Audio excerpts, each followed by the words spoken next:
Oke, assalamualaikum warahmatullahi wabarakatuh. Baik, teman-teman, apa kabar semua? Ya, kembali lagi pada kesempatan ini, saya atas nama Ahmad Mubarak ingin berbagi kepada teman-teman tentang salah satu aplikasi yang sering atau marak digunakan oleh dosen di beberapa perguruan tinggi. Salah satunya di Yayan Parepare, di Pasca Sarjana, dosen biasanya ada yang menggunakan aplikasi ini. Aplikasinya bernama aplikasi Moodle. Sebelum jauh kita membahas tentang bagaimana cara mengelola aplikasi ini, di aplikasi Moodle ini, tentu pertama-tama saya ingin memperkenalkan dulu tampilan dari aplikasi Moodle ini. Jadi teman-teman, ya beginilah tampilan awal ya dari aplikasi Moodle ini. Sederhana tapi sangat efektif dan efisien dalam pengelolaan pembelajaran. Teman-teman, bagi yang belum memiliki akun, teman-teman bisa buat akun baru dulu sebelum bisa mengetahui lebih jauh tentang aplikasi ini. Tapi karena saya sudah memiliki akun, teman-teman, jadi kita sisa klik masuk untuk melihat tampilan berikutnya dari aplikasi Moodle ini. Jadi beginilah teman-teman aplikasi dari Moodle ini. Ini tampilan kedua teman-teman ya.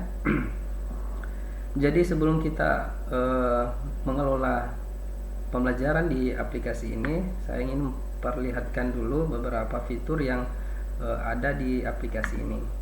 Jadi ada kursusku, laman situs, ada beranda situs dan sebagainya. Teman-teman bisa lihat di sini sebelah kiri beberapa fitur yang ditawarkan di aplikasi ini.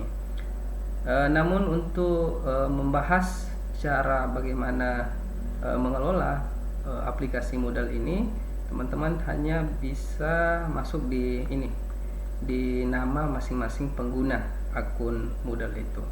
Contoh misalnya nama saya klik untuk membuat perencanaan pembelajaran di aplikasi ini. Selanjutnya ini teman-teman, setelah kita klik nama pengguna, akan diarahkan pada tampilan berikutnya seperti ini.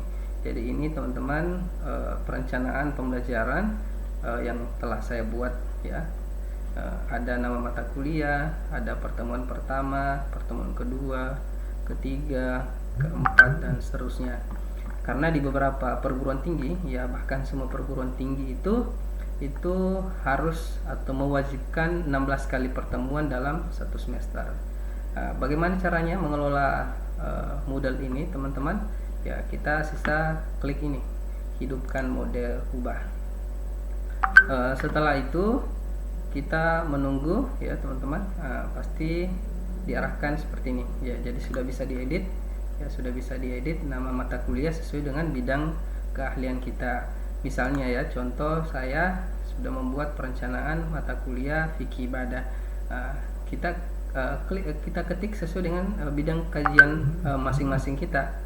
Contoh misalnya akidah akhlak atau akhlak tasawuf atau dasar-dasar pendidikan dan seterusnya. Itu tergantung mata kuliah yang kita ampu. Kemudian ya, ini kita pindah ke pertemuan pertama. Biasanya pada umumnya di kampus-kampus itu pertemuan pertama yang dilakukan dosen adalah membuat kontrak kuliah dengan mahasiswa supaya dosen lebih gampang dalam memberikan penjelasan tentang apa sih kontrak kuliah kita dalam satu semester itu.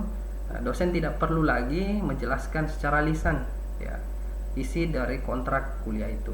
Teman-teman bisa mengirim file kontrak kuliah itu sendiri ke aplikasi ini. Sisa teman-teman mendownload nanti, atau mahasiswa mendownload, melihat, ikuti instruksi dari kontrak kuliah itu, kemudian diupload kembali di store. Maka itu lebih mudah ketimbang kita menjelaskan secara langsung ke mahasiswa. Kemudian pertemuan kedua, misalnya kita mau memberikan tugas langsung, terserah teman-teman. Kalau teman-teman ingin memberikan tugas ya, bisa tambahkan aktivitas dari sini. silahkan diklik, kemudian akan muncul tampilan seperti ini teman-teman ya.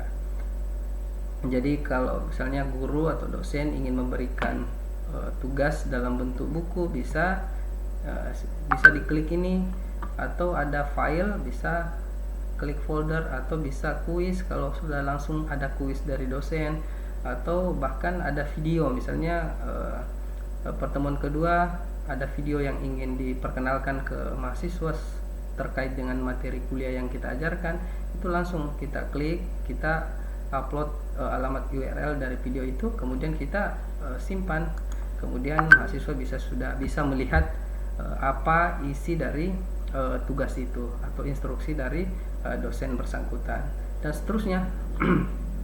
Pertemuan ketiga, keempat, dosen-dosen atau mahasiswa atau guru bisa berkreasi dalam pengelolaan pembelajaran menggunakan aplikasi ini. Cuman saya lebih simple ya, hanya biasa memberikan tugas membuat PPT, mengirimkan video, membuat resume dan sebagainya. Jadi saya lebih banyak mengirimkan video ke mahasiswa, kemudian saya menugaskan untuk membuat video semacam itu. Jadi gampang sekali teman-teman, aplikasi ini sangat efektif dan mudah digunakan oleh dosen dalam mengelola pembelajaran ya. Inilah teman-teman salah satu contoh cara membuat pengelolaan pembelajaran, perencanaan pembelajaran di aplikasi Moodle ini ya. Untuk lebih mudahnya teman-teman bisa praktekkan sendiri ya, silahkan teman-teman catat ya alamat URL dari aplikasi Moodle ini, itu supaya bisa mempraktikkan cara membuat atau mengelola pembelajaran di aplikasi Moodle ini. Sepikir itu saja teman-teman ya, mudah-mudahan video kali ini bermanfaat untuk kita semua, lebih mudah dalam mengelola pembelajaran. Sekian dan terima kasih. Assalamualaikum warahmatullahi wabarakatuh.